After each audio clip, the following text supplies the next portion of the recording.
Hi. ലൈഫിൽ ഒരു പ്രാവശ്യമെങ്കിലും തലവേദന വരാത്ത ആളുകൾ നമ്മുടെ കൂട്ടത്തിൽ വളരെ കുറവായിരിക്കും. പക്ഷേ ഇതിൽ 90 to 95% കേസസിലും 90 മുതൽ 95% കേസസും പ്രൈമറി ഹെഡ് ഏക്സ് ആയിരിക്കും. ഒരു തരത്തിലും നമുക്ക് പ്രശ്നം ഉണ്ടാക്കാത്ത തലവേദനകളായിരിക്കും. എന്നാൽ ഒരു 5% കേസസ് മാത്രം ചില സെക്കൻഡറി കോസസ് ഉണ്ട്. എന്തെങ്കിലും തലച്ചോറിൻ്റെ അകത്തുള്ള ട്യൂമർ കൊണ്ടോ അല്ലെങ്കിൽ വേറെ ഏതെങ്കിലും TB പോലത്തെ അസുഖങ്ങൾ കൊണ്ടോ ഉണ്ടാവുന്നതാവാം. അപ്പോൾ ഡീറ്റെയിൽ ആയിട്ട് തലവേദനയെക്കുറിച്ച് നമുക്ക് ഇന്നത്തെ വീഡിയോയിൽ സംസാരിക്കാം. ഞാൻ doctor Bashar MP, medical officer, mother health care. അപ്പോൾ തലവേദനയുടെ കൂട്ടത്തിൽ ഏറ്റവും കോമൺ ആയിട്ട് കാണുന്ന തലവേദന ടെൻഷൻ ടൈപ്പ് ഹെഡേക്ക് ആണ്. നമ്മൾ കോമൺ ആയിട്ട് നമുക്ക് വരുന്ന ഹെഡേക്ക് ആണ്. അത് കഴിഞ്ഞ് കഴിഞ്ഞാൽ നമ്മളൊക്കെ കേട്ടിട്ടുള്ള മൈഗ്രെയിൻ ആണ് ഏറ്റവും കൂടുതലായിട്ടുള്ള തലവേദന. നമ്മളൊരു OPയിൽ ഒരു തലവേദനയായിട്ടൊരു കേസ് വന്നു കഴിഞ്ഞാൽ നമ്മൾ ആദ്യം ഏറ്റവും അലാമിംഗ് ആയിട്ടുള്ള ഏറ്റവും ശ്രദ്ധിക്കേണ്ട ചില ടൈപ്പ് ഹെഡേക്കുകളുണ്ട്. ഒന്നാമത്തത്, ഒരു 55 വയസ്സിന് ശേഷമുള്ള ഒരാൾ ഒരു നല്ല ഫസ്റ്റ് ടൈം ഒരു തലവേദനയായിട്ട് വരികയാണെങ്കിൽ നിർബന്ധമായിട്ട് നമ്മൾ ശ്രദ്ധിക്കണം. കാര്യം എന്താണെന്ന് വെച്ചാൽ ജാൻഡിസ് സെൽ ആർട്ടീരിയറ്റിസ് എന്ന് പറഞ്ഞിട്ടൊരു ടൈപ്പ് ഹെഡേക്ക് ഉണ്ട്. ജാൻഡിസ് സെൽ ആർട്ടീരിയറ്റിസ് കാരണം വരുന്ന തലവേദനകളിൽ ചിലപ്പോൾ കാഴ്ച ശക്തി നഷ്ടപ്പെടാനുള്ള സാധ്യത ഉണ്ട്. അപ്പോൾ ഫസ്റ്റ് ടൈം വരുമ്പോൾ തന്നെ നമ്മൾ അതിനെ ഡയഗ്നോസ് ചെയ്ത് ഫസ്റ്റ് തന്നെ അഡ്രസ്സ് ചെയ്ത് അതിനുള്ള ട്രീറ്റ്മെൻറ്റ് സ്റ്റാർട്ട് ചെയ്തിട്ടില്ലെങ്കിൽ ചിലപ്പോൾ ആളുടെ കാഴ്ച ശക്തി നഷ്ടപ്പെടാൻ സാധ്യതകളുണ്ട്. 55 വയസ്സിന് ശേഷമുള്ള ഒരാൾ ഫസ്റ്റ് ടൈം ഒരു ഹെഡേക്കുമായിട്ട് വരികയാണെങ്കിൽ നിർബന്ധമായിട്ടും അതിനെ പെട്ടെന്ന് തന്നെ അഡ്രസ്സ് ചെയ്യേണ്ടതുണ്ട്. രണ്ടാമത്തത്, ഓരോ ആഴ്ചയിലും ഇൻറ്റൻസിറ്റി കൂടി വരുന്ന ടൈപ്പ് ഹെഡേക്ക് ആണെങ്കിൽ ഈ ആഴ്ചയുള്ളതിനേക്കാളും കൂടുതൽ തലവേദന അടുത്ത ആഴ്ചയിൽ കൂടി വരികയാണ്. അങ്ങനെ ഓരോ ആഴ്ചയിലും അതിൻ്റെ ഇൻറ്റൻസിറ്റി കൂടുകയാണെങ്കിൽ അത്തരം തലവേദനകൾ നമ്മൾ അഡ്രസ്സ് ചെയ്യേണ്ടതുണ്ട്. മൂന്നാമത്തെ ടൈപ്പ് ആളുകൾ എന്ന് പറഞ്ഞാൽ നമ്മൾ കുനിയുന്ന സമയത്ത് അല്ലെങ്കിൽ തല കുലുക്കുന്ന സമയത്ത്, തല ഇളക്കുന്ന സമയത്ത് ശക്തമായ തലവേദന വരികയാണെങ്കിൽ, തലവേദനയുടെ ഇൻറ്റൻസിറ്റി കൂടുന്ന ആളുകളാണെങ്കിൽ അതും നമ്മൾ അഡ്രസ്സ് ചെയ്യണം. നാലാമത്തെ ടൈപ്പ്, രാവിലെ എഴുന്നേൽക്കുന്ന സമയത്ത് ശക്തമായ തലവേദന ഉണ്ടാവുക, അതിൻ്റെ കൂടെ തലവേദനയുടെ മുന്നോ അല്ലെങ്കിൽ തലവേദനയ്ക്ക് ശേഷമോ ഒരു ഛർദിലുണ്ടാവുക. അഞ്ചാമത്തെ ടൈപ്പ്, തലവേദനയുടെ കൂടെ കാഴ്ച ശക്തി നഷ്ടപ്പെടുന്നതായിട്ട് അനുഭവപ്പെടുക, കാഴ്ച ശക്തി പതുക്കെ കുറഞ്ഞു വരുന്നതായിട്ട് തോന്നുക. അങ്ങനത്തെ ഒക്കെ കേസിൽ നിർബന്ധമായിട്ട് നമ്മൾ സീരിയസ് ആയിട്ട് അതിനെ അഡ്രസ്സ് ചെയ്യേണ്ടതുണ്ട്.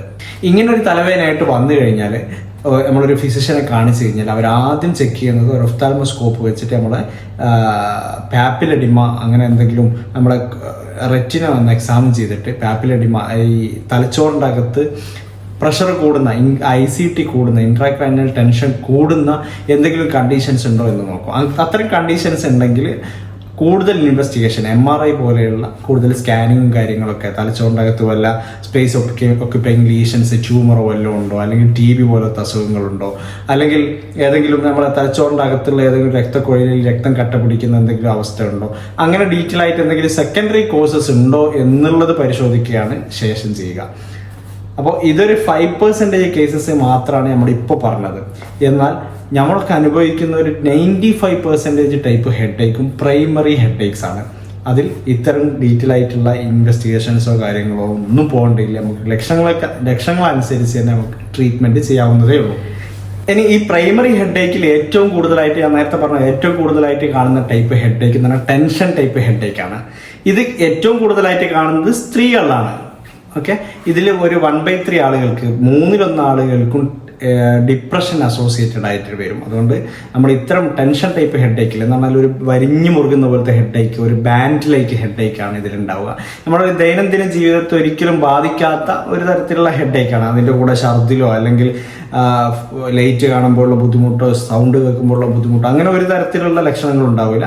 നമുക്ക് നമ്മളുടെ ഡെയിലി ലൈഫിൽ ഒരു രീതിയിലും അത് ബാധിക്കില്ല. ഇതിന് സാധാരണഗതിയിൽ ചിലപ്പോൾ ആൻറ്റി ഡിപ്രസൻസോ മറ്റോ കൊടുത്തിട്ടാണ് ഇതിനെ ട്രീറ്റ് ചെയ്യാറുള്ളത്.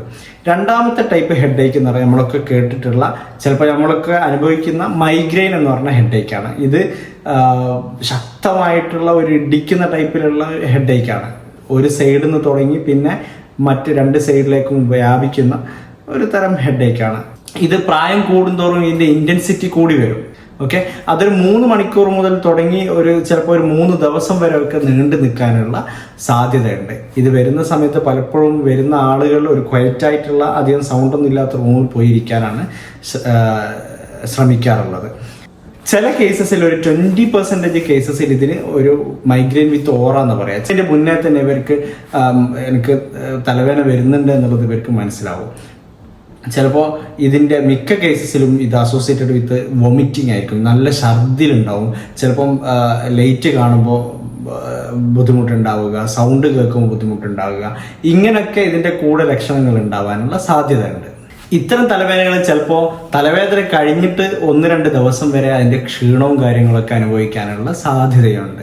ഇത് തലവേദന വരുന്ന സമയത്ത് ചില NSAIDs ഒക്കെ കഴിച്ച് തൽക്കാലം തലവേദന നമുക്ക് മാറ്റാൻ പറ്റും. എന്നാൽ ചില കേസസിൽ റിപ്പീറ്റഡ് ആയിട്ട് ഇടയ്ക്കിടയ്ക്ക് തലവേദന വരുന്ന ആളുകളാണെങ്കിൽ പ്രൊഫൈലാക്റ്റിക് ആയിട്ട് കണ്ടിന്യൂസ് ആയിട്ട് ചില മരുന്നുകൾ എടുത്തു കഴിഞ്ഞാൽ ഇതിനെ ഒരു പരിധി വരെ തടഞ്ഞു നിർത്താൻ സാധിക്കും.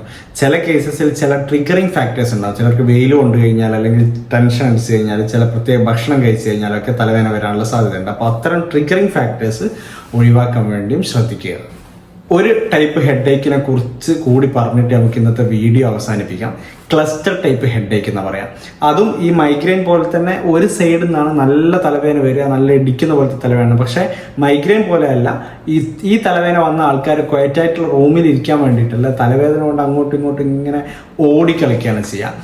അതുപോലെ തന്നെ ഒരു ദിവസം ഒരു 8 വരെ എപ്പിസോഡ്സ് റിപ്പീറ്റഡ് ആയിട്ട് ചിലപ്പോൾ ഒരു 3 മണിക്കൂർ വരെ നിൽക്കുന്ന, അങ്ങനെ മൈഗ്രെയിൻ പോലെ ലോങ് ലാസ്റ്റിംഗ് അല്ല, ഒരു 3 മണിക്കൂർ വരെ നിന്ന് പിന്നെ കുറച്ച് നേരം തലവേദന ഇല്ലാത്തൊരു സമയം വന്ന് പിന്നെയും തലവേദന വന്ന് അങ്ങനെ റിപ്പീറ്റഡ് ആയിട്ടുള്ള അറ്റാക്സ് ആയിട്ടാണ് ക്ലസ്റ്റർ ഹെഡേക്ക് വരിക. അതിൻ്റെ കൂടെ വേർപ്പ് വരിക, കണ്ണ് ചുവക്കുക, കണ്ണ് നീരൊലിക്കുക, ഇങ്ങനെ കണ്ണിൽ നിന്ന് വെള്ളം ഒലിക്കുക, ഇങ്ങനെ അതിൻ്റെ കൂടെ ഓട്ടോണോമിക് സിംറ്റംസും വരാനുള്ള സാധ്യത ഉണ്ട്. ഇത്തരം കേസ് സിമ്പിളായിട്ട് ക്ലസ്റ്റർ ഹെഡേക്ക് ഡയഗ്നോസ് ചെയ്ത് കഴിഞ്ഞാൽ ചിലപ്പോൾ 100% ഒറ്റ ഒരു 15 to 20 മിനിറ്റ്സ് വെച്ച് കൊടുത്താൽ തന്നെ തലവേദന മാറാനുള്ള സാധ്യത ഉണ്ട്.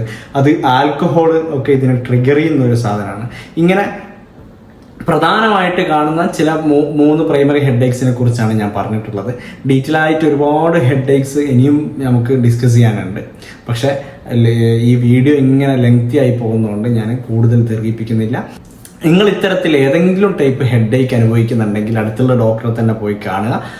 ഇനി ഇതിലൊന്നും പറയാത്ത ലക്ഷണങ്ങളുള്ള ഹെഡേക്കാണ് നിങ്ങൾ അനുഭവിക്കുന്നതെങ്കിൽ കമൻറ്റ് ബോക്സിൽ കമൻറ്റ് ചെയ്യുക. അടുത്ത വീഡിയോയിൽ നമുക്ക് അതിനെക്കുറിച്ച് ഡീറ്റെയിൽ ആയിട്ട് ചെയ്യണമെങ്കിൽ വീഡിയോ തന്നെ ചെയ്യാം, അല്ലെങ്കിൽ കമൻറ്റ് ബോക്സിലായിട്ട് റിപ്ലൈ ആയിട്ട് തരാം.